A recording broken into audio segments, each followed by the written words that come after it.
وَأَقْصِدْ فِي مَشْيِكَ وَاغْضُضْ مِنْ صَوْتِكَ، اور اپنی آواز کو پست رکھو۔ اس کے کیا معنی ہے؟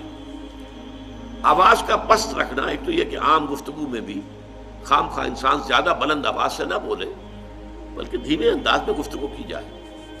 لیکن ایک خاص موقع ہوتا ہے، آپ کا کسی سے کوئی آرگومنٹ ہو رہا ہے، کوئی بحث ہے، کوئی حجت بازی ہو رہی ہے، اور جب آپ دیکھتے ہیں کہ آپ دلیل کے اعتبار سے کمزور پڑ گئے ہیں تو آپ اپنی آواز بلند کر دیتے ہیں۔ یعنی یہ کہ دلیل کے اندر جو کمی پڑ گئی ہے اسے کمپنسیٹ کرتے ہیں کہ آواز کا والیوم بڑھا دیا۔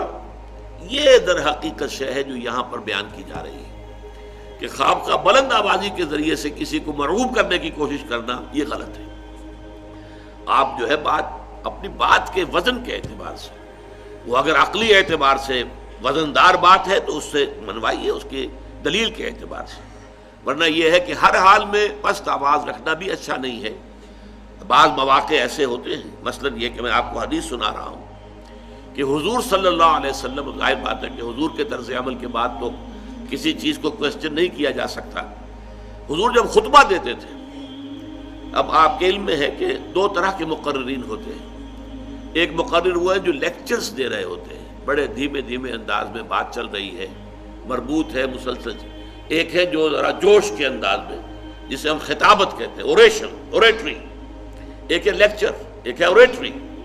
تو حضور کا خطاب جو تھا وہ اوریٹری کی نوعیت کا تھا، اور حدیث میں جو الفاظ آتے ہیں، یہ مسلم شریف کی روایت ہے عن جابر ابن عبداللہ انصاری رضی اللہ تعالی عنہ، اور ان سے یہ دو طرق سے مروی ہے یہ روایت کہ نبی اکرم جب خطبہ دیتے تھے، اذا خطب احمرت عیناہ، تو آپ کی دونوں آنکھیں سرخ ہو جاتی تھی، وعلا صوتہ، اور آپ کی آواز بہت بلند ہو جاتی تھی، واشتد غضبہ، اور آپ غضبناک ہو جاتے تھے، حتیٰ کانہ منذر جیش، ایسا ہوتا تھا جیسے کہ کسی لشکر کو پھر ڈرایا جا رہا ہے، یقول سبحکم ومساکم، کہ دیکھو تمہارا دشمن یا تو صبح تم پر چھاپا مارے گا یا شام کو تم پر چھاپا مارے گا۔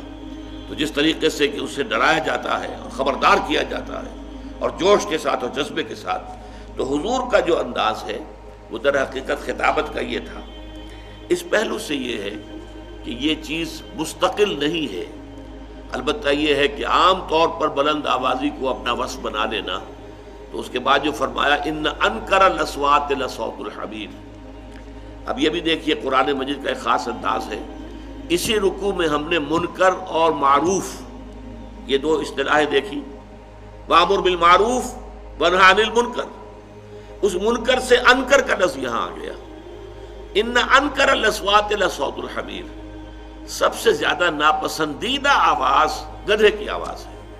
بلند تو بڑی ہوتی ہے، ڈھیچو ڈھیچو جب وہ کرتا ہے تو، لیکن یہ کہ کسی بھی انسان کو وہ اچھی لگتی ہے آواز، کسی کو اچھی نہیں لگتی۔ تو آواز کی محض بلندی جو ہے اس کا حسن نہیں ہے، جہاں بلندی کی ضرورت ہو وہاں پر ہو، لیکن یہ کہ عام طور پر گفتگو میں آواز جو ہے وہ پست رہے، اور یہ ہے کہ انسان گفتگو کرے تو اپنے دلیل پر، اپنے موقف کے عقلی طور پر مضبوط ہونے پر اپنا جو ہے وہ انحصار اور دار و مدار رکھے، نہ کہ آواز کی بلندی کو۔